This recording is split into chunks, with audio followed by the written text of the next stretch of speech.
The Volvo XC40 produced from July 2020 to May 2022, with the B4204T31 engine, uses a 2.0-liter turbocharged petrol unit, delivering 140 kilowatts, 188 horsepower, and 300 newton-meters, often paired with mild hybrid technology under Volvo's B4/B5 badging. Part of the VEA modular engine family, this inline-4 is matched to an 8-speed Geartronic automatic and offered in both FWD and AWD versions. It uses a durable timing chain and requires servicing every 12 months or 15,000 kilometers.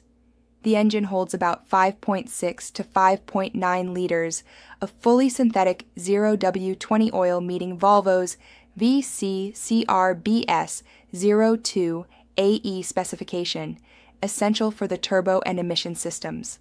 While early VEA engines had some oil consumption and injector issues, the B4204T31 is a later, improved version, with only occasional minor problems such as sensor or software glitches.